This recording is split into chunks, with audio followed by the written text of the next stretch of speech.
नमस्कार, सगरमाथा टेलिभिजनको प्रस्तुति एसटिभी च्याटमा यहाँलाई स्वागत छ। म सुनिल दाहाल। वैशाख 30 को स्थानीय तहको निर्वाचन लक्षित घोषणापत्र सबै राजनीतिक दलहरूले सार्वजनिक गरिएका छन्। प्राय सबै राजनीतिक दलहरूको घोषणापत्र हेर्दा उस्ता उस्तै छ। स्थानीय तहमा समस्या के छन् र त्यसको निराकरण कसरी गर्न सकिन्छ र स्थानीय तहको विकास कस्तो हुनुपर्छ। विशेष गरी राजनीतिक दलहरूले त्यहाँका सामान्य विषयवस्तुलाई आफ्नो घोषणापत्रमा उठान गरेका छन् भने केही राजनीतिक दलहरूले सङ्घ र प्रदेश जस्तो गरी घोषणापत्र पनि सार्वजनिक गरेका छन्। यतिसम्म कि स्मार्ट सिटी र मेट्रो रेल र मनोरेल समेत गरेर प्रचार गरिरहेका छन्। अहिलेको स्थानीय तह जुन स्थानीय सरकार भनिन्छ त्यहाँको आवश्यकता के हो? घोषणापत्र त्यस्तै हुनुपर्थ्यो, तर केही महत्त्वाकांक्षी पनि बनेका छन् र केही पार्टीहरूले घोषणापत्रमा छुट नै छुट र सुविधा नै सुविधा पनि दिएका छन्। के साँच्चै त्यो वास्तविकतामा परिणत हुन सक्छ? आश्वासन मात्रै हो या काम पनि पुरा हुन सक्छ? त्यो सँगसँगै यो वैशाख 30 को स्थानीय तहको निर्वाचनमा गठबन्धन बनेको छ। सत्तापक्ष, प्रमुख प्रतिपक्ष र केही साना दलहरूको पनि गठबन्धन बनेको छ। यसको प्रभाव र दबाव अन्य दललाई कस्तो परिरहेको छ? यिनै विषयवस्तुमा केन्द्रित रहेर विशेष गरी प्रदेश 2 अथवा मध्य प्रदेशको स्थानीय तहको अहिलेको निर्वाचनलाई पनि हामी जोडेर छलफल गर्दैछौँ। आजको यो छलफलमा मसँग सहभागी हुनुहुन्छ लोकसभाका नेता पूर्व मन्त्री उमाकान्त झा। यहाँलाई स्वागत छ। नमस्कार। आराम हुनुहुन्छ? एकदम ठिक छ। हिजो तपाईले एउटा सार्वजनिक कार्यक्रमको आयोजना गरी वैशाख 30 को स्थानीय तहलाई लक्षित गरी केन्द्रबाट एउटा घोषणापत्र सार्वजनिक गर्नुभयो। सरस्वती घोषणापत्र मैले पनि पढेँ। घोषणापत्रमा त तपाईले सबैलाई पो सुविधा, सबै ठाउँमा शिक्षा, स्वास्थ्यदेखि सार्वजनिक यातायातदेखि लिएर सबै ठाउँमा छुट दिने पो घोषणा गरिदिनु भयो। सम्भव छ? छलफलबाट प्रारम्भ गरौँ। धन्यवाद। हामीले हाम्रो घोषणापत्रलाई यहाँले हेर्नुभयो भने र त्यहाँका भित्री अन्तर्वस्तुहरू, त्यहाँ उल्लेख गरिएका विषयवस्तुहरू, खास गरी 20 वटा बुँदामा हामीले हाम्रा घोषणापत्रलाई सीमित राखेका छौँ। र त्यसरी हेर्दाखेरि यसलाई एउटा पार्टीको तर्फबाट, लोकतान्त्रिक समाजवादी पार्टीको तर्फबाट एक किसिमको यो एउटा गाइडिङ डकुमेन्ट हो, नीतिगत डकुमेन्ट हो। हामीले स्थानीय विशेष र स्थानीय तहको आवश्यकता अनुसार योजनाहरू र त्यहाँका अन्य विषयहरू त्यहाँका स्थानीय जनताहरूसँग छलफल गरेर पनि बनाइएका छन् र स्थानीय तहमा हाम्रा प्रतिनिधिहरू जुन कि अहिले इलेक्सनमा पनि लाग्नुभएका छन्, उहाँहरूले पनि आफ्नै स्थानीय विशेष अनुसारको एउटा घोषणापत्र पर्टिकुलर स्थानीय निकायको लागि, स्थानीय तहको लागि बन्छ र उहाँहरूले आफै पनि गर्नुहुन्छ।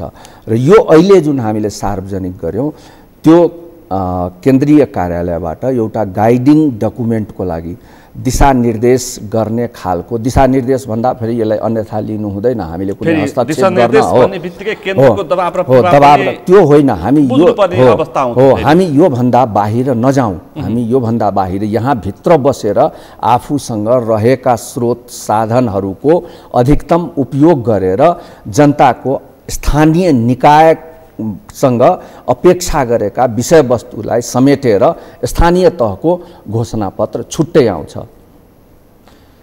तपाईले केन्द्रबाट स्थानीय सरकारलाई घोषणापत्र दिनुभयो, तर यो अहिलेको निर्वाचन वैशाख 30 को स्थानीय तहको निर्वाचन भनेको स्थानीय तहकै निर्वाचन हो, सङ्घ र प्रदेशको निर्वाचन होइन। मैले भन्न खोजेको धेरैको आलोचनाको विषय पनि भयो, तर केही अन्य पार्टीहरूसँग पनि मैले छलफल गऱ्यौँ हामीले। यस हेर्दाखेरि चाहिँ यो स्थानीय तहको घोषणापत्र स्थानीय तहमा हुनुपर्ने थियो कि पार्टीले माथि केन्द्रबाट दिने? अझै म प्रश्न पार्छु, अधिकांश केही पार्टीहरूले त स्थानीय तहसँग आफ्ना नेता कार्यकर्ता अथवा शुभेच्छुकहरू अथवा त्यहाँका जनतासँग कुनै पनि किसिमको सरोकार नराखिकन यीबाटै आफू अनुकूलको जसरी चुनाव जित्ने खालका आश्वासनका पोकाहरू प्रस्तुत गरेका छन्। होइन, हामीले होइन यसरी बुझ्नु हुँदैन। हामीले एउटा यसलाई निर्देशित गर्ने खालको भन्दा पनि यसलाई यो बाउन्डरी हो, यो बाउन्डरी भन्दा बाहिर नजाऊ। हामीले नीतिगत कुराहरू मात्रै गरेका छौँ। केन्द्रीय कार्यालयबाट जुन जारी गरिएको घोषणापत्र हो त्यहाँ हामीले नीतिगत विषयहरूलाई मात्रै छोएका छौँ। केही वस्तुहरू स्पेसिफिक जनतासँग मानव विशेष गरी तपाईँहरू मध्य प्रदेशमा अलि बढी केन्द्रित हुनुहुन्छ, अरू प्रदेशमा पनि तपाईँहरूको भूमिका छ, तर त्यहाँका जनतासँग कुनै राय सुझाव सल्लाह लिनुभयो तपाईँहरूले? हरेक नेताहरूसँग यो प्रश्न गर्ने गरेको छु। एकदमै हामी अस्ति पनि हरेक प्रदेशमा हामी गएका थियौँ र त्यहाँ हामीले कार्यक्रम गरेका छौँ र त्यहाँका जनताहरूसँग प्रत्यक्ष हामीले संवाद गरेका छौँ र त्यो संवादको आधारमा हामीले यहाँबाट एउटा नीतिगत घोषणापत्र यहाँबाट हामीले जारी गरेका छौँ र सम्बन्धित स्थानीय तहहरूले आफ्नै किसिमको, जस्तै कुनै स्थानीय, जस्तै जनकपुर उपमहानगरपालिका भयो, जनकपुर उपमहानगरपालिकाले कुनै एक ठाउँबाट जस्तै जानकी मन्दिरदेखि रमानन्द चौकसम्मको सडकमा के गर्ने, त्यहाँ जुन ढलको अहिलेसम्म व्यवस्था हुन सकेछन् त्यस्तो विषयमा के गर्ने, जानकी मन्दिर या अन्य सौन्दर्यीकरण लगायतका धनुषाधामको कुरालाई कसरी, धनुषाधामको नगरपालिकाले कसरी त्यसलाई लिन्छ, त्यो कुराहरू स्पेसिफिक त्यहाँका गाउँपालिका, नगरपालिका या उपमहानगरपालिकाले निर्णय गर्ने हो। हामीले नीतिगत कुराहरू मात्रै गएर एउटा योभन्दा बाहिर हामी जानु हुँदैन। यो स्थानीय निकायको उसको क्षमता भन्दा बाहिरको चिज हुन्छ। त्यसैले यो सीमाभित्र मात्रै बसेर हामी घोषणापत्र, त्यहाँबाट स्थानीय घोषणापत्रहरू जारी गरौँ भनेर एउटा सुझाएका मात्र हौँ। मैले यो स्थानीय तहको निर्वाचन घोषणा भइसकेपछि अब प्रत्येक दलले, माओवादी केन्द्रभन्दा बाहेक अरू सबैले घोषणापत्र सार्वजनिक गरेका छन्। केन्द्रबाट सार्वजनिक भएका घोषणापत्रमा केन्द्रीकृत अथवा माथिको ठुला प्रभाव र दबाव पर्ने खालका, जसरी पनि निर्वाचन जित्ने खालका तलको अवस्था के छ पत्तै नभएर माथिबाट metro rail, smart city, cable car, monorail जस्ता विषय पनि समावेश गरेर घोषणापत्रमा सार्वजनिक गरेका छन्। एउटा गाउँपालिकामा हुन्छ ल अब 34 करोड, उसो गाउँपालिकामा एउटा स्मार्ट सिटी अथवा मोनोरेल बनाउनु पर्यो भने एउटा पिलर बन्दैन, एउटा पिलर बनाउन नसक्ने बजेट हुन्छ, तर घोषणापत्रमा छ कि स्मार्ट सिटी मोनोरेलका। त्यो आश्वासनको पोका मैले भन्न खोजेको यो हो कि अन्य दलहरूले पनि त्यसरी काहीँ कसरी अलिकति बढी प्रभावित पार्न खोजेको देखिन्छ।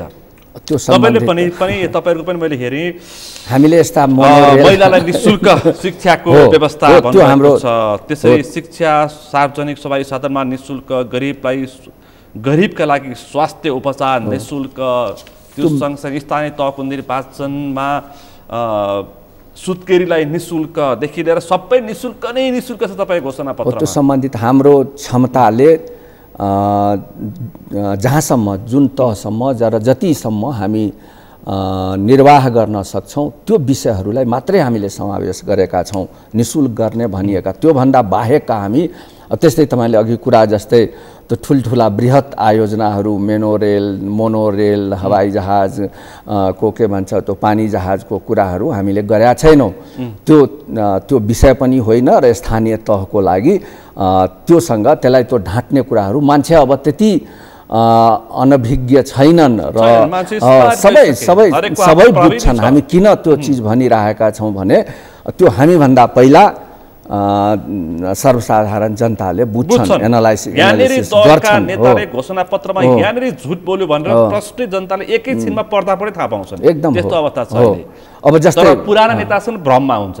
भ्रम त्यसैले हामीले भ्रम बाँट्न खोजेका होइनौँ, भ्रम छर्न खोजेका होइनौँ।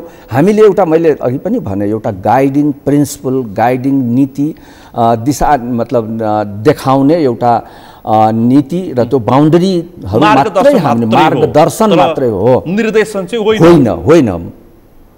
हामीले यो काउन्ट्रीभित्र यहाँभित्र मात्रै बसौँ। जस्तै यो ग्लासलाई हामीले टेबलमा राखेका छौँ, यो टेबलमै राख, यो टेबलभन्दा बाहिर गयौँ भने त्यहाँनिर बिग्रिने ऊ छ भनेर त्यति मात्रै हाम्रो धर्म निर्वाह गरेका हौँ हामीले।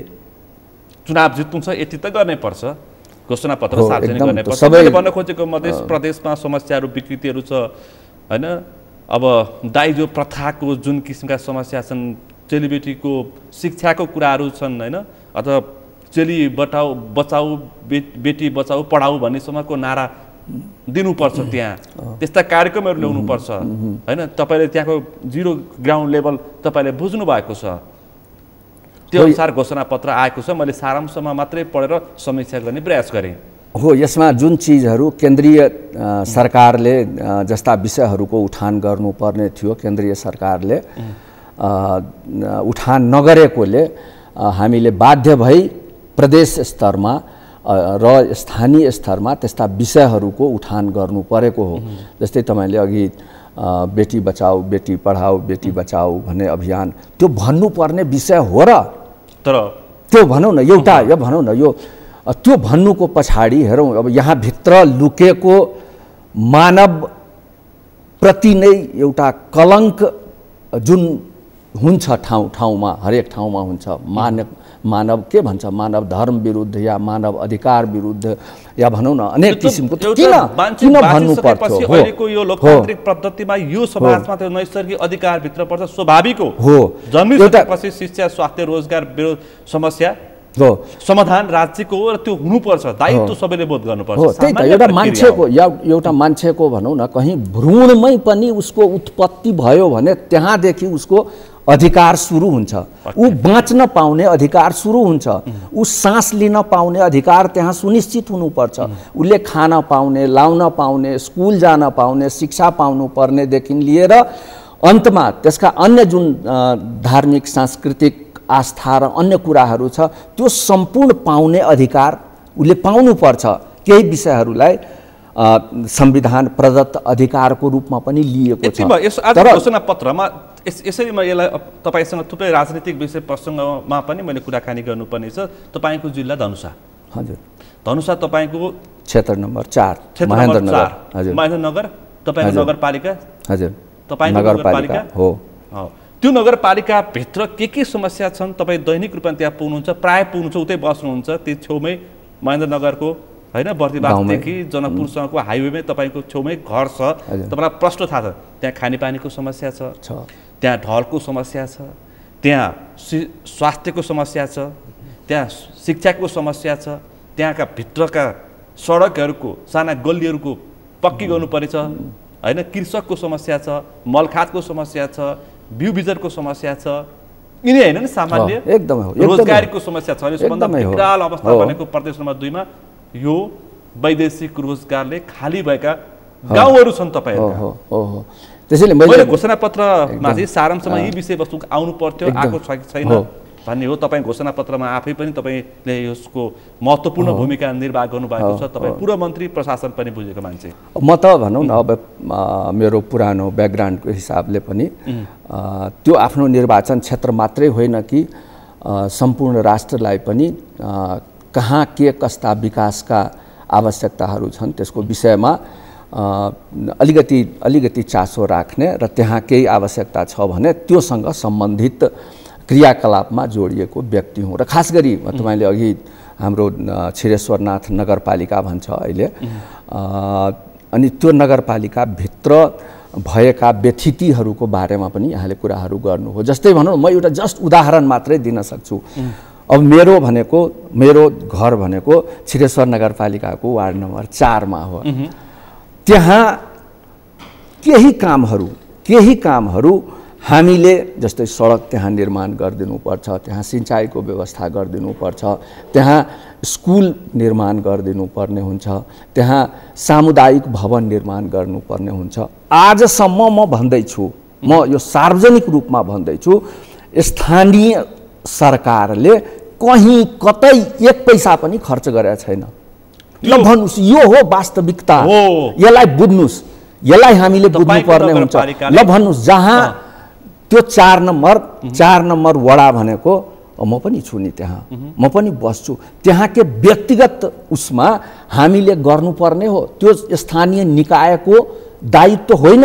स्थानीय निकायले त्यो ठाउँमा गरिदिनु पर्ने थियो, गरेन। मलाई थाहा छैन बजेट कहाँ गए, थाहा छैन। अब हामीले उठाउने भने तपाईँहरूले यसरी हामीलाई ठाउँमा ल्याइदिइसकेपछि हामी भन्छौँ अहिले पनि त्यहाँ गएर म तपाईँलाई रिक्वेस्ट पनि गर्न चाहन्छु, सकिन्छ भने तपाईँ गएर हेर्नुहोस्। यो 5 वर्षमा त्यस्तो छ अवस्था। एउटा उदाहरण मैले एउटा के भन्छ त्यसलाई, एउटा उदाहरण स्वरूप अनि मात्रै के त्यहाँका जनताहरू आन्दोलित हुँदैनन्? त्यहाँका स्कुलमा के हामीले व्यक्तिगत रूपमा मद्दत गर्नुपर्ने या मेरो निजी प्रयासबाट स्कुलमा केही काम हुनुपर्ने? त्यहाँ कम्पाउन्ड वाल लगाउनु पर्यो, विद्यार्थीको लागि त बस्ने ठाउँ छैन, घर बनाउनेदेखि त्यसपछि त्यहाँ भनौँ न कुनै सामाजिक या कुनै कार्यक्रमहरू गर्नु पर्यो भने कुनै सामाजिक एउटा घर छैन, त्यसको लागि हामीले निजी उसबाट प्रयास गरेर गरिदिनु पर्यो। बर्सातमा त्यहाँ पुग्न सक्ने हाइवेसँग जोडिएको गाउँमा पनि पुग्ने अवस्था थिएन, त्यो सडक ग्रेभल गर्नुपर्ने। एउटा कल्भर्ट, एउटा सामान्य सानो 2 मिटरको पुल बन्न सकेर अर्को गाउँ वर्षाको बेलामा जान सक्ने अवस्था छैन, अर्को गाउँमा नपुग्न सक्ने अवस्था छ त्यहाँ हो।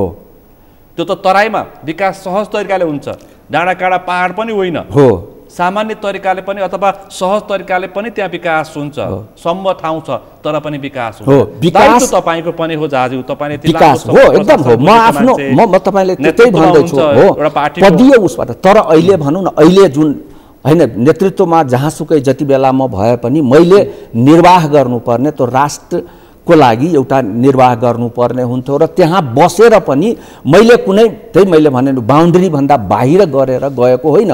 मैले शिक्षासँग सम्बन्धित निकायमा मैले रिक्वेस्ट गरेर त्यहाँ घर बनाउन लगाएँ या सडकमा त्यो ग्रेभेल हाल्न लगाएँ भनौँ न। त्यो नभएको भए आज तपाईँ एकछिन सोच्नुहोस् त, त्यो अवस्था हाइवेदेखि 500 मिटरमा अवस्थित त्यो गाउँको अवस्था कस्तो हुन्थ्यो होला। र अहिले भनौँ न स्थानीय निकाय छ, हामीले परिकल्पना गरेको सिंहदरबारको सरकारलाई लगेर स्थानीय उसमा ल्याउने होइन, त्यो बाँड्ने बेलामा हामीले आशा बाँड्ने बेलामा, सपना बाँड्ने बेलामा, संविधान हामी लेख्ने बेलामा हामीले केन्द्रीय सरकारलाई, सिंहदरबारको सरकारलाई हामीले स्थानीय उसमा लागेको। र म यहाँ पब्लिकली भन्दैछु, सार्वजनिक रूपमा भन्दैछु, त्यो वार्ड नम्बर 4 मा कुनै काम भएको छैन।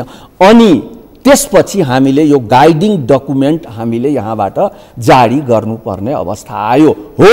हामीले पूर्व पश्चिमको हाइवे त्यहाँबाट तपाईहरुको बर्दिवासदेखि जलेश्वरसम्म अथवा नाकासम्म जोडिने अर्को हाइवे, हाइवेको बीचमा 500 मिटर मार्गको 500 मिटरमा पनि नगरपालिकाको एउटा वडा काबिल भएन भने हो 753 गाउँपालिकामा के भयो हो त्यहाँको अवस्था एकदम। मैले एउटा उदाहरण स्वरूप मात्रै त्यो चिज। अनि त्यसपछि अब के गर्ने त भनेपछि त्यसलाई हामीले एउटा प्रतिनिधिमूलक वडा या प्रतिनिधिमूलक नगरपालिका या गाउँपालिकाको रूपमा त्यसलाई लिएर लक्षित गरेर हामीले यहाँ जुन हामीले दिशा जस्तै एउटा वडादेखि अर्को वडासम्म हामी पक्की सडक हामी गर्छौँ र एउटा नगरपालिकादेखि या एउटा गाउँपालिकादेखि अर्को पालिकासम्म जानलाई हामीले त्योभन्दा 2 लेनको सडक हामीले बनाउँछौँ। सिंचाइका कुराहरू हामीले यहाँ गरेका छौँ।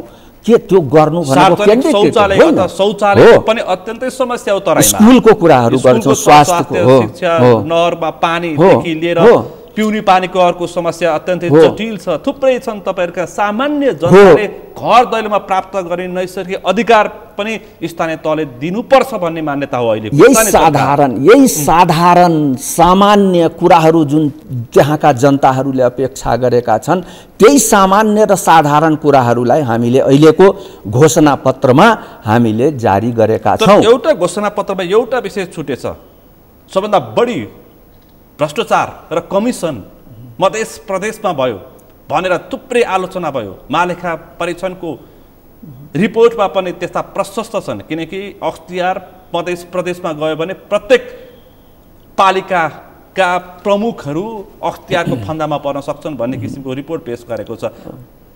भ्रष्टहरूलाई यसरी कारबाही गर्छौँ र जनताको बेचमा नङ्ग्याउँछौँ भन्ने प्रतिबद्धता चाहिँ यहाँ आएको छैन है। साङ्केतिक रूपमा तपाईँले भने जस्तै ठाडो शब्दमा हामीले भनेका छैनौँ, तर साङ्केतिक रूपमा यस्ता विषयहरूको उठान हामीले गरेका छौँ। र विगतका समयहरूमा पनि यस्ता विषयहरू स्थानीय तहमा पनि नउठेको होइन।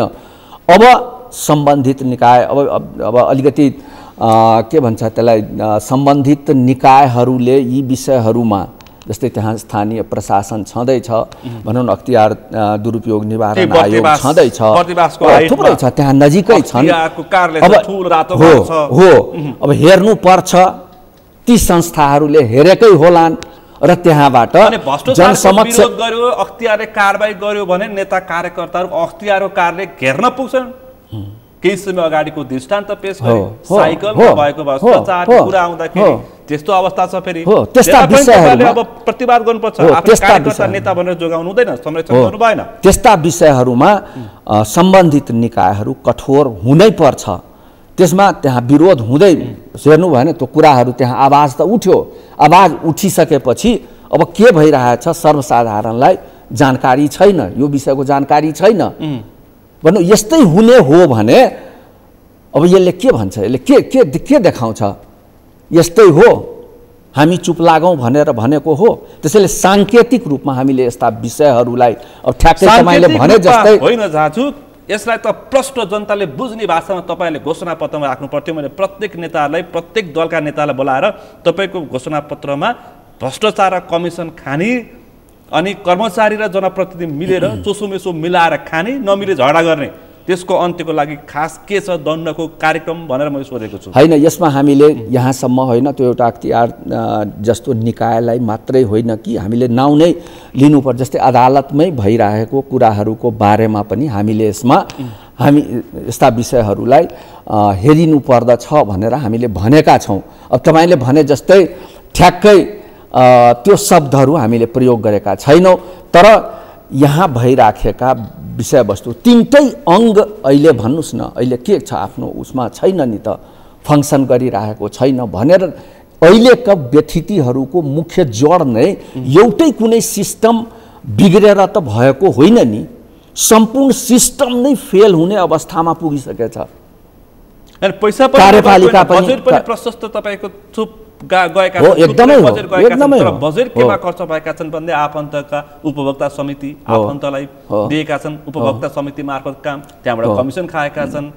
आफन्त वरिपरिकालाई ठेकदारलाई काम दिएका छन्, त्यसबाट कमिसन खाएका छन्। काम छ गुणस्तरीय, हेरि नसक्नु छ, आज गरेको बाटोको पिच भोलि भत्किएको छ। अनि यतिसम्म कि समाचार आयो कि मध्य प्रदेशमा बाटो एकतिर छ, गेट बनेको छ खेतको पाटोमा, होइन? अरे एकदम यो वास्तविकता हो। तपाईँले अनावश्यक रूपमा ठाउँ ठाउँमा सानातिना चाहिँ टुटे फुटेका चाहिँ भ्युटार बनाइदिएको छ, पैसा खाइदिएको छ, त्यस्तो अवस्था छ। अनि सिंहदरबारबाट सिंहदरबार गाउँमा लगेको, जनकपुरमा लगेको, सिंहदरबार चाहिँ बसेछ, सिंहहरू मात्रै पुगेछन्।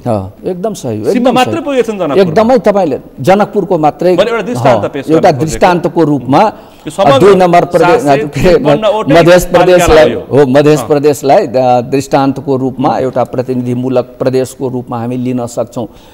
धेर थोर मात्रै हो, तर सबैतिर छ, सबैतिर यस्ता व्यथितिहरू भ्रष्टाचारका उदाहरणहरू छन्। कहीँ छिटो आउने, कहीँ अलि पछि आउने मात्रै हो, नत्र भने यो भएको हरेक ठाउँमा हो। प्रतिनिधिमूलक रूपमा कुनै ठाउँमा भनेको सबै ठाउँमा भएकै हो भन्दा फेरि 100% को कुरा मैले गरेका होइनन्। केही ठाउँहरूमा त्यहाँ विनियोजन गरेका बजेटको सदुपयोग पनि भएको छ, तर त्यो न्यून उसमा संख्यामा छ।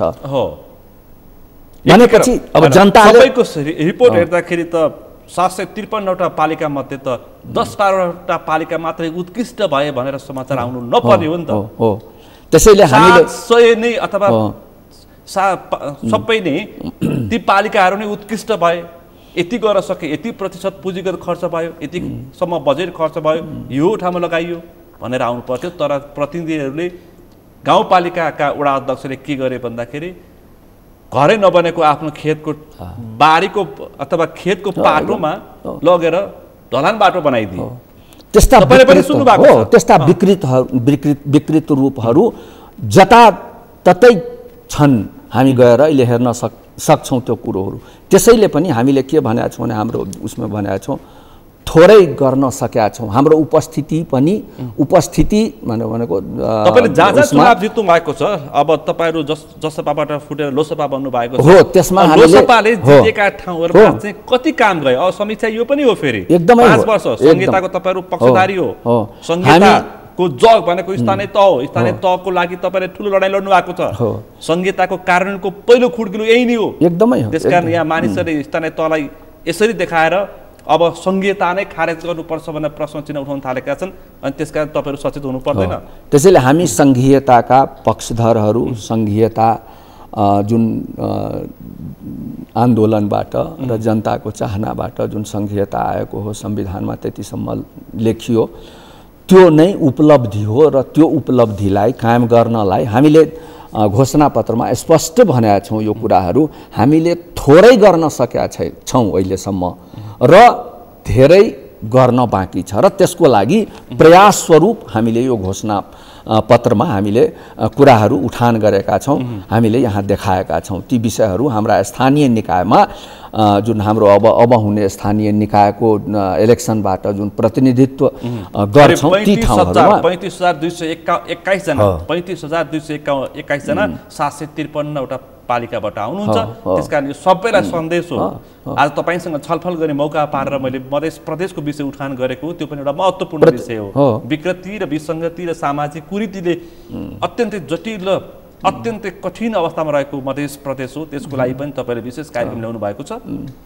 मध्य प्रदेशका कुराहरू हामीले त दायित्व सामाजिक रूपमा पनि विकृति विसङ्गति प्रशस्तै छन् त्यहाँ। छन्। मैले जुन हरेक दिन एउटा समाचार आउँछ, दाइजोले गर्दा एउटाको ज्यान गयो, यति बलात्कृत भए, यति आत्महत्या गरे। त्यस्ता विषयहरू पनि मैले भने नि, तपाईँले भने जस्तै ठ्याक्कै विकृतिका विषयहरू पनि उठाउनु भएका छन्।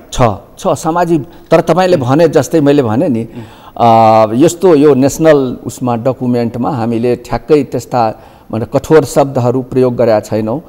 त्यसका लागि साङ्केतिक रूपमा हामीले यी विषयहरू राखेका छौँ, र त्यस्तै स्पेसिफिक विषयहरू सम्बन्धित स्थानीय तहबाट आउँछ। लोसपाले नेतृत्व गरेको 5 वर्षको समीक्षा पनि मैले संक्षिप्त रूपमा गर्नुपर्छ। तपाईँ एउटा केन्द्रीय तहको लोसपाको नेता हो होइन, तपाईँले घोषणापत्र बनाउँदाखेरि महत्त्वपूर्ण समय तपाईँको पनि रहेको छ। त्यसकारण 5 वर्षको समीक्षा गर्दा लोसपाले जितेका ठाउँमा कस्ता काम भए, जनताले तपाईँले बोलेको प्रत्यक्ष रूपमा लाखौँ जनताले, मध्य प्रदेशका जनताले प्रत्यक्ष तपाईँको ओडादेखि मध्य प्रदेश सबैतिर हेरिरहेका छन्, कस्तो रह्यो यो पनि प्रश्न हुन्छ। म आफै पनि व्यक्तिगत उसमा र म पुरानो मेरो अनुभवलाई उपयोग गर्दै केही ठाउँहरूमा सम्पूर्ण ठाउँमा त होइन, जस्तै भनौँ न अब महोत्तरीको कुरा हामी गरौँ। महोत्तरीमा हाम्रो त्यहाँ जस्तै जलेश्वर नगरपालिका भए, अनि पहिला उसमा जनकपुर नगरपालिका पनि लोकतान्त्रिक समाजवादी पार्टीकै भनौँ न जनता समाजवादी पार्टीको उसमा थियो, जसपा नै नेतृत्व जितेको हो। तर त्यहाँ हामीले अपेक्षा गरे अनुसार त्यो ठाउँमा खास गरी जनकपुरमा काम भएन। मध्य प्रदेश सरकार पनि तपाईँहरूको अधिकांश सङ्घको पनि जनप्रतिनिधि तपाईँले जितेको, प्रदेशमा पनि तपाईँले जितेको, अधिकांश यो लोसपा नफुटेको अथवा जसपा नफुटेको भए अधिकांश स्थानमा तपाईँहरूकै उपस्थिति छ, तर काम चाहिँ त्यति हुन सकेन। हो, सुरु भयो सुरुवातमा, सुरुका दिनहरूमा तपाईँले अलिकति सूक्ष्म रूपले यसलाई विश्लेषण गर्नुभयो। मान्छेमा निकै जोस थियो र जनआन्दोलन पछि जुन केही ठाउँमा त हामीले पश्चिममा त भाग नै लिन पाएनौँ, प्राविधिक कुरा हो त्यो, तर मध्य भागमा भनेको मध्य प्रदेशमा हामीले भाग लियौँ र अपेक्षित रूपमा केही ठाउँहरूमा हाम्रो प्रतिनिधित्व रह्यो। र सुरुको दिनहरूमा जुन जोस जागरका साथ स्थानीय प्रतिनिधिहरू आएका थिए, तिनीहरूले कार्यक्रमहरू पनि बनाए, योजना पनि बनाए, र त्यो अनुसार काम सुरु भयो। पछि तपाईँले जुन विकृतका कुराहरू भन्नुभयो नि, त्यो सबै ठाउँमा त्यसले छोएपछि अब त्यसपछि तपाईँले हेर्नु भएन, त्यसपछि पार्टीलाई फुटाउने, पार्टी अन्तर्गतको व्यक्तिहरूलाई पनि त्यहाँबाट राम्रो काम गर्नेहरू छ भने तिनीहरूलाई लिएर कहीँ जाने, उसलाई विकृत मानसिकताको उसमा पार्ने जस्ता कामहरू भए। तपाईँ हेर्नुभयो भने जस्तै जनकपुरकै कुरा गर्नु हो भने जनकपुरको एक किसिमको त्यति बेला भनौँ न करिब करिब बहुमत उसमा थिए त्यहाँको स्थानीय सरकार र त्यसलाई विखण्डित बनाइयो। मेयर एक ठाउँमा गए, उपमेयर अर्को ठाउँमा गए, त्यहाँका वडा अध्यक्षहरू पनि ठाउँमा गए। जलेश्वरमा कम्पेरेटिभली हैन अपेक्षित रूपमा महोत्तरीमा स्मुथली काम भएको हो। तपाईँ अहिले पनि गएर, किनभने उनीहरूले करिब अहिलेसम्म त्यहाँको संस्थाहरू अस्ति भर्खर म पुगेर आएको जनकपुर अब त्यो एउटा कुनै एउटा पर्यटकीय क्षेत्र हैन, सबैको हिन्दू धर्मको आस्थाको ठाउँ हो, आस्थाको हो। मैले भने नि अब यो चिजहरू नगरपालिकामा तपाईले नेतृत्व गर्नुभयो। हामी पनि जनकपुरको राम जानकी मन्दिरको छेउमा फोहोरको डङ्गुर छ उठा, त्यही त म भन्छु। मठ मन्दिरको हालत त्यस्तो छ हो। सुरु ताल तलैया बन्न सकेका छैनन्, के गरे त 5 वर्ष। त्यही त सुरुका दिनहरूमा यी विषयहरूलाई उठान गरे, जस्तै सौन्दर्यीकरणको कुरा गर्नुभयो यहाँले। सौन्दर्यीकरणका केही कामहरू भए देखेँ मैले, त्यो सुरुवात भए है। त्यसपछि अलि दिनपछि त्यहाँ विकृत रूपहरू देखिए। भने तपाईँले जे चिज भन्दै हुनुहुन्छ त्यो विकृत रूप हामीले पनि देखेका छौँ र त्यसमा मैले भने नि सम्बन्धित जुन रेगुलेटिङ मेकानिजमहरू छ, त्यो रेगुलेटिङ मेकानिजमहरूले त्यो चिजहरूलाई, जुन संस्थाको नाउँ हामीले अघि पनि लियौँ, ती संस्थाहरूले त्यसलाई कसरी हेर्यो, त्यो चिजहरू बढ्दै गए भनेपछि अब भनौँ हामीले त त्यहाँ कुरा उठाउने हो। जस्तै तपाईँको यो सञ्चारकै माध्यमबाट पनि तपाईँहरूले पनि ठाउँ मैले देखिरहेको छु, यो विभिन्न सञ्चार माध्यमहरूबाट पनि त्यो कुराहरू बाहिर आइरहेको छ। तर त्यसलाई नियमन गर्ने र त्यसमाथि भनौँ न अब कठोर उसमा कारबाही नै गर्ने कुराहरूमा सम्बन्धित निकायहरू मौन देखिन्छन्, बाहिर देखिँदैनन् भनेपछि के यसले प्रश्रय पाएको जस्तो लाग्दैन? प्रश्रय पाएको जस्तो लेनादेनामा दुवै पक्षको मिलेमत हुन सक्छ भन्ने तपाईँको आशंका एकदमै हो। अब त्यहाँ होइन त्यो भनौँ न भएन, त्यति मात्रै भनौँ। म जनप्रतिनिधि मिलिएको मेरो तर्फबाट मैले भन्दाखेरि जुन पालिकामा प्रशासकीय अधिकृत अथवा अरू कर्मचारी र जनप्रतिनिधिको जहाँ कुरा मिल्दैन त्यहाँ मात्रै बाहिर आउँछ, नभए कुरा मिलेको ठाउँमा खासै त्यो कमिसनको चक्कर कुरा बाहिर आउँदैन। तपाईँ हामीले हेर्ने भनेको र सर्वसाधारणले हेर्ने र त्यहाँका सब विषयहरूको उठान गरिदिनु पर्ने हो, दायित्व हो। त्यो धर्म तपाईँले पनि निर्वाह गर्नुपर्छ, हामीले पनि धर्म निर्वाह गर्नुपर्छ। त्यसपछिका कुराहरू सरकारका विभिन्न अङ्गहरू छन्, त्यो अङ्गहरू सक्रिय भएर यसलाई निर्मूल पार्नेतिर लाग्नुपर्छ र त्यसमा हामीबाट हुन सक्ने सहयोग हामीले गर्नुपर्छ। अब अर्को कुरा, अब यो त त्यहाँको सामान्य जनताको लागि चाहिने नैसर्गिक अधिकारभित्रको विकासका पूर्वाधार हुनुपर्छ भन्ने हाम्रो दबावमूलक आजको छलफल हो। अब अर्को कुरा, तपाईँ केन्द्रीय स्तरको नेता हुनुहुन्छ, यो मध्य प्रदेशमा वैशाख 30 को स्थानीय तहको निर्वाचनको मिति तोकिसकेपछि यति धेरै दल अदल बदल भयो कि यति धेरै कहिले कुन पार्टीमा गएको छ, कहिले एकैछिन अर्को पार्टीमा पुगेको छ, अर्को पार्टीमा प्रवेश गरेपछि टिकट नपाएपछि अर्को पार्टीमा गएको छ। यति धेरै यो पार्टी प्रवेशको कार्यक्रम ठुला दलदेखि साना दलले आयोजना गरे कि मानिसहरूले छक्क परे मध्य प्रदेशको राजनीतिक अस्थिरता कस्तो रहेछ। जहाँ फाइदा त्यहाँ पार्टी, नत्र बेफाइदा जहाँ हुँदैन, जहाँ बेफाइदा हुन्छ त्यहाँ पार्टी नै छोडिदिने, यो कस्तो किसिमको राजनीतिक संस्कार प्रारम्भ भयो मध्य प्रदेशमा? यो अत्यन्तै जटिल प्रश्न हो। यो मध्य प्रदेश होइन, राष्ट्रिय स्तरमै हेरौँ, हाम्रो अब हामीले भनौँ न जनताको चाहना अनुसार न तपाईँले बहुदलीय व्यवस्था आएको हो होइन, सङ्घीयता आएको हो होइन। त्यसैले हामीले लोकतान्त्रिक गणतन्त्र स्थापना गर्ने कुराहरू त्यो जनभावना अनुसार संविधानमा आएको हो। भयो के भने अब अहिले हेर्नुहोस्, अहिले दुईटा कित्तामा दलहरू विभाजित भएका छन्। अहिले हेर्नु सैद्धान्तिक रूपमा होइन, एउटा डेमोक्रेटिक धारका छन्, अब त्यसलाई नाउँ नै लिनु पर्यो भने नेपाली काङ्ग्रेस लोकतान्त्रिक हो डेमोक्रेटिक विचार राख्ने व्यक्तिहरूको र उसका तपाईँले डकुमेन्टहरूमा पनि हेर्नु हो भने नेपाली कांग्रेस र लोकतान्त्रिक समाजवादी पार्टी एक धारमा एउटा किताबमा छ भने मलाई मिल्दो जुल्दो डेमोक्रेटिक विचारलाई आत्मसात गरेर हिँड्ने यी दुईटा दल भए। किन भन्दाखेरि अधिकांश लोकसभामा कांग्रेसको पृष्ठभूमि भएका नेताहरूको कारण स्कुलिङले यसको प्रभाव पनि स्कुलिङले धेरै प्रभाव हो त वामपन्थीको प्रभाव पर्यो हो एकदमै हो।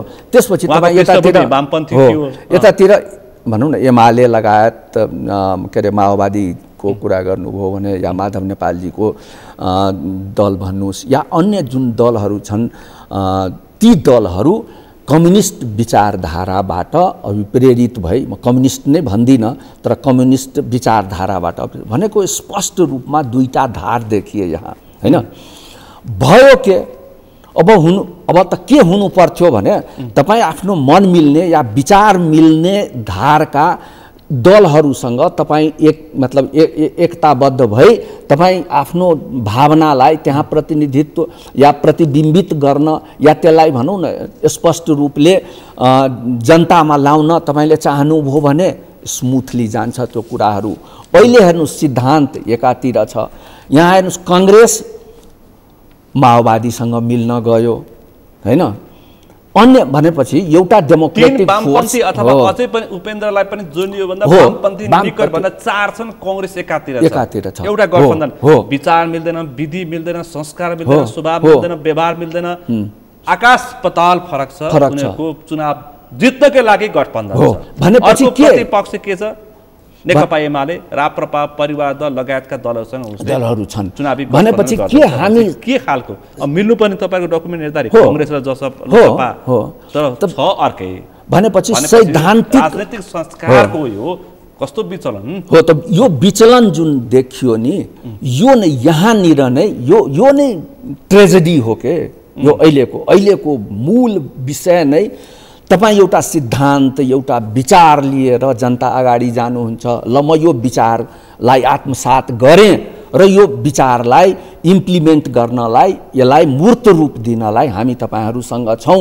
र हामी यसरी कार्यान्वयन गर्छौँ हाम्रा विचारलाई तपाईहरूको सामुन्ने हामी राख्छौँ र यो सरकारमा हाम्रो प्रतिनिधित्व भयो भने त्यो अनुसार हामी हिँड्छौँ भन्ने काम गर्ने बेलामा जति बेला जोसँग कुनै विचार नमिलेकाहरूसँग पनि हामी जाने र कुरा गर्ने तालमेल गर्ने सरकारमा जाने सरकारमा बस्ने भनेपछि गठबन्धन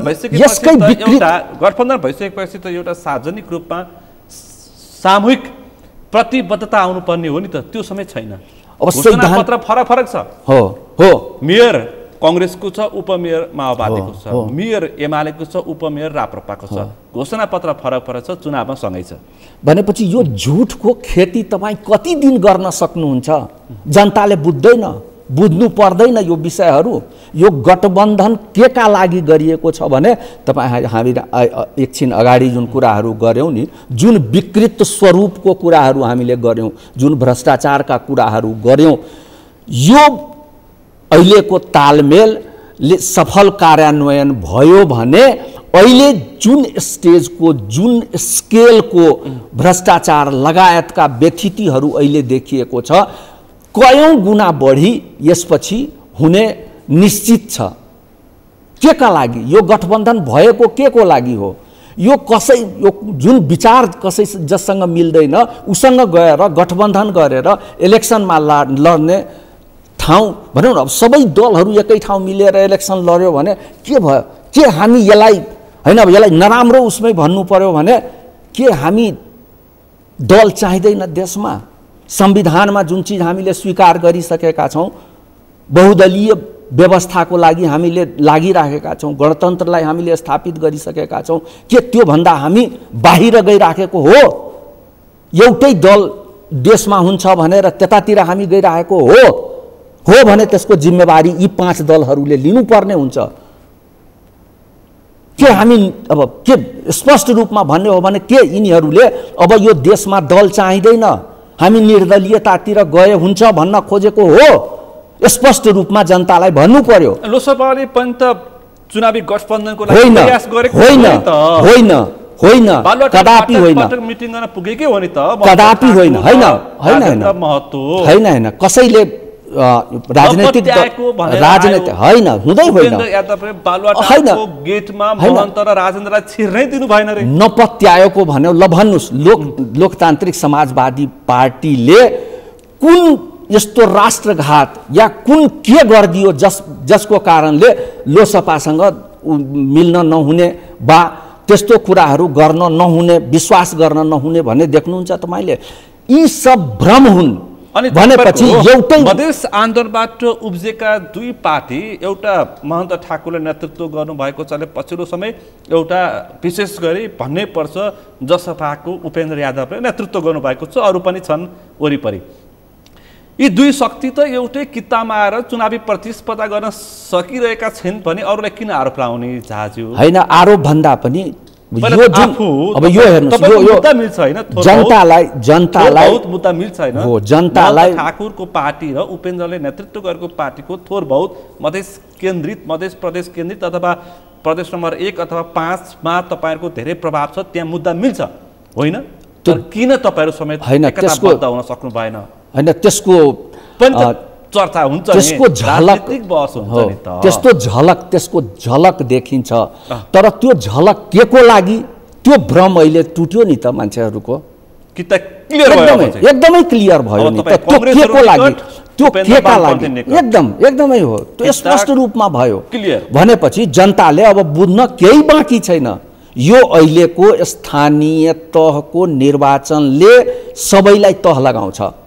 यो भन्दा पहिलाको, ल भन्नुस् न, यो भन्दा पहिलाको स्थानीय निकायको निर्वाचन हुँदाखेरि त्यति बेला चाहे जुनसुकै दल होस्, एमाले होस्, समाजवादी पार्टी होस् या माओवादी होस्, सबैले आफ्नै किसिमबाट इलेक्सन लडेका थिए र इलेक्सन लड्दाखेरि सबैले आफ्नो हैसियत त्यहाँ बुझे, को कहाँ कति कुन ठाउँमा छ, उसको हैसियत के हो भनेर हेर्न पाए। जनताले पनि ल यो दल हो, यो दलको हैसियत यो हो, यसले यति सिट पाएको छ भनेर त्यहाँसम्म गर्ने, र हाम्रो संविधानको पनि त्यही मर्म हो। यसरी सबैलाई एउटा भाँडोमा राखेर यो खिचडी बनाएर यो देश चल्नेवाला छैन। र यो देशलाई मुद्दाको आधारमा यो सब काट्नुपर्छ। र यो सबलाई तपाईँले अलिकति अगाडि हेर्नुभयो भने, यसमा अलिकति अलि दूरदृष्टिबाट हेर्नुभयो भने यो सबै संघीयता विरोधी स्टेपहरू हुन्। हामी अहिले जुन जसरी यो गठबन्धन बनाइयो, यसले यो मुलुकलाई कहीँ दुर्घटनातिर लाँदैछ कि भनेर जनताले बुझिसकेका छन्। अब केही बाँकी छैन। हैन, हामी स्पष्ट रूपमा नेतृत्व गरेको नेकपा एमालेसँग पनि चुनावी साँठगाँठ गर्ने भनेर छलफल र प्रयास भएको समाचार प्रशस्तै बाहिर आएका हुन्। संविधानसँग सम्बन्धित विषयको लागि र संविधानमा सम्बन्धित मुद्दाहरूलाई समावेश गरेर संविधान संशोधन गर्ने जुनसुकै शक्तिसँग पनि हामी वार्ता गर्न तयार थियौँ, अहिले पनि छौँ हामी।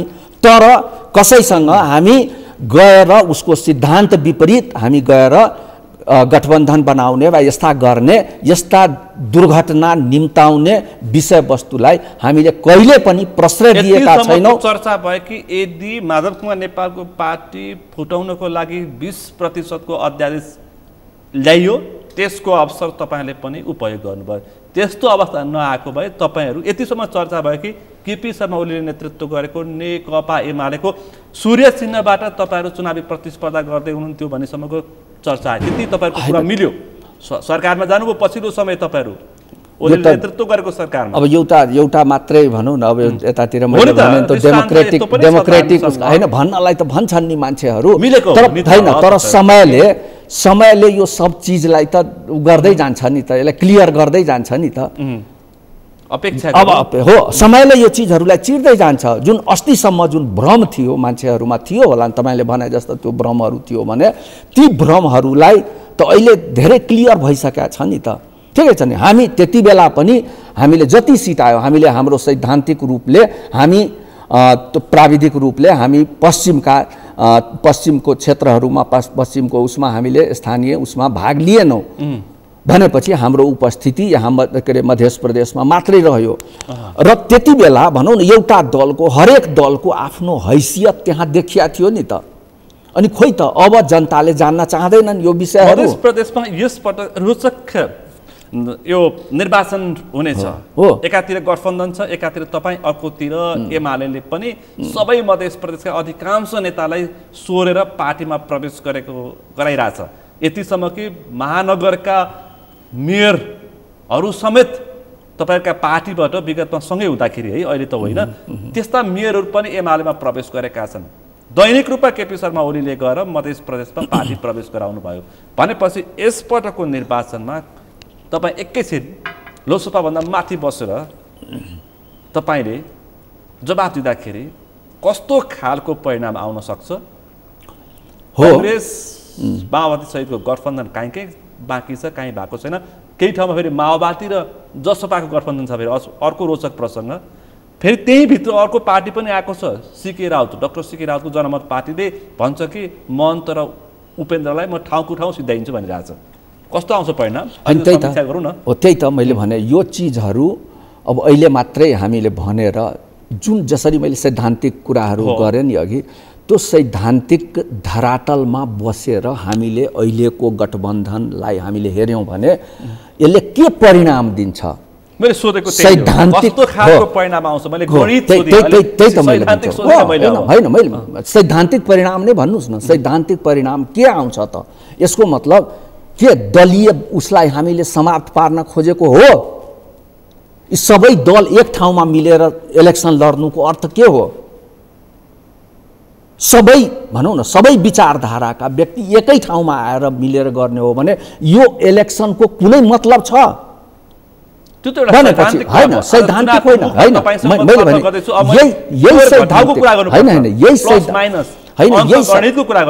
तपाईँले कुरा गर्दाखेरि त यो यदि ठिक हो भने जनताले त्यसरी पत्याएर यो के भन्छ यो गठबन्धन बनाएको हो भने त अरू कोही त इलेक्सन लड्नै पर्दैन। ठिक छैन भनेर मतदाताहरूले पनि ठाउँ ठाउँमा त विरोध गरिरहेका छन्। गर्छन् त्यो अहिले हेर्नुहोस् न, भरतपुरको उदाहरण लिनुहोस् न। तपाईँको जनकपुरमै हो, कांग्रेसमै लफडा छ, यो तपाईँकै जसपामा नै लफडा भइरहेछ, जनताले प्रतिक्रिया दिन्छन्। अनि मैले त्यो विषय पनि त तपाईँ हामी सबैलाई काम चाहिँ छर्लङ्ग छ। अलिकता मैले पूर्व एउटा समीक्षा पूर्व रूपमा अलिक काल्पनिक एउटा प्रश्न गरी कस्तो परिणाम आउला? कुन ठुलो पार्टी हुन्छ? तपाईँको पार्टी हुन्छ कि उपेन्द्रले नेतृत्व गरेको हुन्छ कि माओवादीको हुन्छ कि एमालेको हुन्छ कि कांग्रेसको हुन्छ कि अब मानिसहरूले अझ भनेका छन् सीके राउतले पनि ठिक पार्छन् भनिरहेछन्, कुन चाहिँ पार्टी मजबुत होला? त्यही त मैले भनौँ न, तपाईँले आफ्नै विचारले गठबन्धन बनाए पनि हेर्नुहोस् है, जनताले तपाईँलाई हेर्दैछन् यो के मनसायले यस्तो गठबन्धन बनाउँदैछ। भरतपुरमा के को लागि गठबन्धन बनाइएको थियो भने कुनै एउटा व्यक्ति विशेषको, कुनै एउटा पार्टीको सर्वोच्च कमान्डरको परिवारको एकजनालाई जिताउनको लागि त्यो गठबन्धन बनाइएको हो भनेको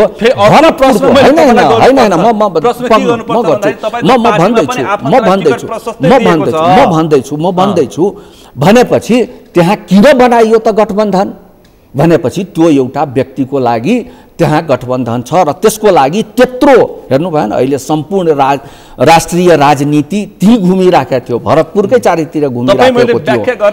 तपाईँले बुझ्छन् जनताहरू, त्यही म भन्दैछु। हो अब त्यहाँको जस्तै भन्नु उदाहरणकै रूपमा भरतपुरलाई लिनुहोस् न, भरतपुरकै लिनुभयो भने ठिक छ। जनकपुरकै कुरा गर्ने हो भने जनकपुर ठिक छ, पहिला जसपा थियो, जसपाले भनौँ न त्यहाँ होइन, त्यही त त्यो जितिसकेपछि अब त्यो व्यक्तिको वैचारिक उसमा के भन्छ अब त्यो स्खलन आयो, अरूतिर गए होइन हो, अरू मैले भन्नु त्यो व्याख्या नै हो नि त। त्यो अरूतिर गए, अरूतिर भन्दा पनि सैद्धान्तिक रूपमा जोसँग उसले मतलब मिल्नै नहुने कुराहरू सब सिद्धान्तलाई बिर्सेर अरूतिर गएपछि अब के भयो त? त्यहाँ हेर्नुहोस् एउटा यो भयो, अर्कोतिर ती गठबन्धनभित्रका पनि अब एकजना भनौँ न, यो त के भन्छ यो जसपाबाट उसलाई प्रतिनिधित्व गर्न लगाइयो, त्यहीँनिर कांग्रेसको प्रतिनिधि पनि इलेक्सन लड्दैछन्। अन्य दलका व्यक्तिहरू पनि बागी पनि लड्दैछन् भनेपछि जनताले त स्वीकार गरेन तपाईको गठबन्धन। यो त मैले बुझेँ। हो, गरेन भने त्यसपछि हामी केमा जान्छौँ? अब त्यो परिणामलाई तपाईँ हामी यो भन्दा पहिलाको जुन स्थानीय निकायको परिणामले जुन एउटा फिगर दिएको थियो, जुन अहिलेको पनि आजको दिनमा पनि जनताले त्यही चीज हेर्न चाहन्छन्।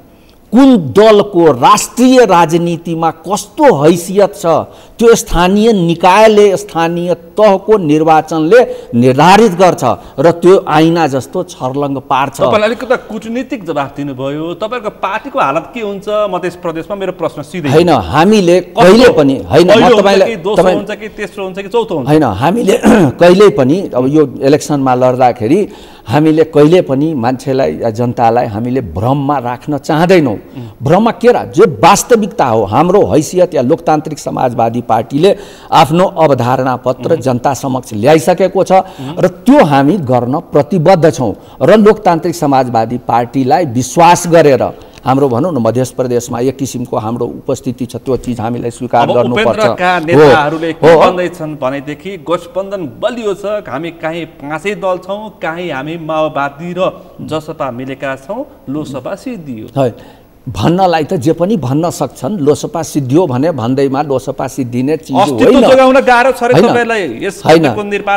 होइन, त्यो भनेर अस्तित्व कसको गाह्रो छ त्यो त भरतपुरको केसले र जनकपुरमा हेर्नुहोस् न, जसरी गठबन्धन भित्रकै व्यक्तिहरू त्यहाँ इलेक्सनमा जसरी आएका छन्, जसरी नोमिनेसन गरेका छन्, तिनीहरूलाई तपाईँले हेर्नु निर्वाचनमा राम्रो प्रतिस्पर्धा गर्न सक्नुहुन्छ, त्यहाँ माओवादी र जसपा मिलेका छन्, होइन कांग्रेस पनि मिलेका छन्। त्यही त मैले भने यस्ता अप्राकृतिक गठबन्धन जुन बनाइएको छ त्यसले परिणाम देला जस्तो लाग्दैन मलाई। जनताले सब बुझिसकेका छन् हैन, र त्यसकै परिणाम हो यो बाहिर जुन देखिँदैछ।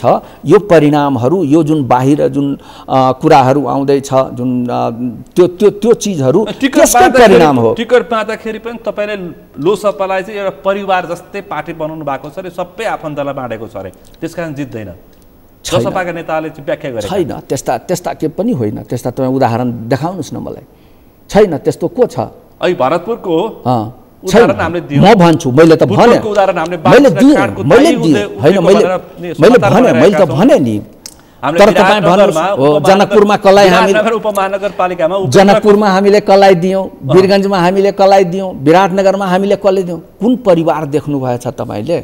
या भनौँ न, ठिकै छ, कोही कसैको मतलब नजिक हुनु भनेको त्यसलाई कसैले भनौँ त्यो कुनै उसको के भन्छ, त्यो डिस्क्वालिफाइङ क्यारेक्टर भएन नि त उसको लागि। तपाईँसँग मेरो परिचय छ भने, तपाईँ कहीँ कतै आउनुभयो भने र तपाईँमा एक मतलब राजनैतिक संस्कार विचार छ भने, तपाईँ कहीँ कतै आउनुभयो भने त्यो के मेरो लागि डिस्क्वालिफाइङ क्यारेक्टर हुन्छ? हो, मेरो परिवारको, मेरो छोरा, मेरो श्रीमती या कसैलाई मैले नजिक ल्याएर म उसमा लगाएँ भने र उसकोमा भनौँ न राजनैतिक संस्कार छैन भने त्यसलाई मान्छेले अर्कै किसिमले हेर्छ। र अहिले जुन भएको हो त्यो त्यस्तै परिवारकै मान्छेहरू यसरी अगाडि आएर जुन हठात किसिमबाट ल्याउन खोजियो त्यसको परिणाम हो यो। दलको नेतृत्वको विषय उठाएर परिवार दल भयो भन्दाखेरि आफ्नो पार्टीलाई पनि तपाईँले नजिकबाट निहाल्नुपर्छ। मैले भनिसकेँ, हरेक दिन तपाईँले समाचार हेर्नु भएको छ, कसको भाइ कहाँबाट, कसको दाइ कहाँबाट, कसको छोरो कहाँबाट चुनावी प्रतिस्पर्धामा छन्। ठिक छ, यो विषयहरू महानगरमा छन्, उपमहानगरपालिकामा छन्, पालिकाहरूमा छन्, प्रशस्त ठाउँमा, यतिसम्म कि सानो एउटा वडा सदस्य समेत भ्याएसम्म आफ्नो बहिनीलाई उठाइदिएका छन् नेताहरूले।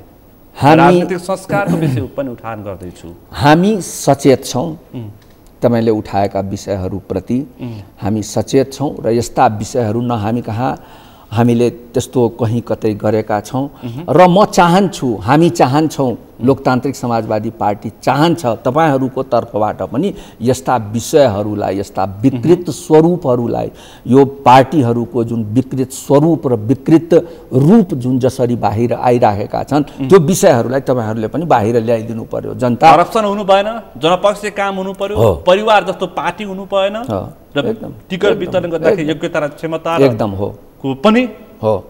तपाईले विशेष ख्याल गर्नु पर्यो। पार्टी भनेको त्यो, संस्कार र विधि भनेको त्यो हो र लोकतान्त्रिक पद्धति भनेको पनि त्यही नै हो। यी कुराहरूलाई तपाईँहरूले पनि जनसमक्ष ल्याइदिनुहोस्, हाम्रो चाहना यही हो। अन्तिममा छु, एउटा प्रश्न गर्नुपर्छ, सिके राउतको पार्टीले तपाईँलाई कस्तो असर पारिदिन्छ?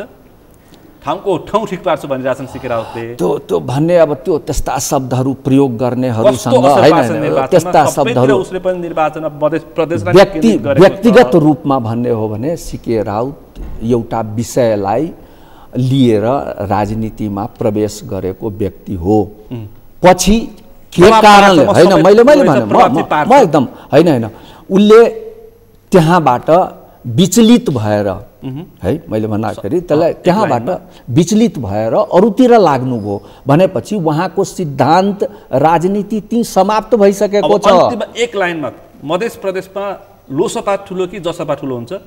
लोसपा पहिला पनि नेतृत्व दिएका थिए, लोसपा पार्टीकै व्यक्तित्वहरूको कारणले मध्य प्रदेशमा नेतृत्वसम्म पुगेको हो र अहिले पनि जनताले लोसपालाई सबभन्दा अधिक मत दिएर अग्र स्थानमा, सर्वोच्च स्थानमा स्थापित गर्छ भन्ने हाम्रो विश्वास छ। हस् त, यो चुनावको मुखमा, निर्वाचनको मुखमा अत्यन्तै व्यस्त समयमा थोर बहुत समय निकालेर यो संवादमा सहभागिता जनाइदिनु भएकोमा विशेष रूपमा आभार व्यक्त गर्न चाहन्छु। धन्यवाद। आज हामी विशेष गरी स्थानीय तहको निर्वाचनमा बढी केन्द्रित भयौँ र लोकसभाको घोषणापत्र, चुनावी एजेन्डा कस्ता छन्, जनताले किन लोकसभालाई मतदान गर्ने, उसका उम्मेदवार कस्ता छन्, उम्मेदवार चयनमा के गर्यो, आफन्त कति घुसायो र राजनीतिक एजेन्डा कस्तो छ, गठबन्धनले के प्रभाव पार्छ, यिनै विषयवस्तुमा बढी केन्द्रित रहेर छलफल गऱ्यौँ। आजको छलफलमा मसँग सहभागी हुनुहुन्थ्यो लोकसभाका नेता पूर्व मन्त्री उमाकान्त झा। आजको विषय प्रसङ्ग यति नै। भोलि अर्को विषय प्रसङ्गका साथ एसटिभी च्याट ल्याउने भाषा गर्दै म सुनिल दाहाल पनि बिदा चाहन्छु। सगरमाथा टेलिभिजन हेर्दै गर्नुहोला। नमस्ते।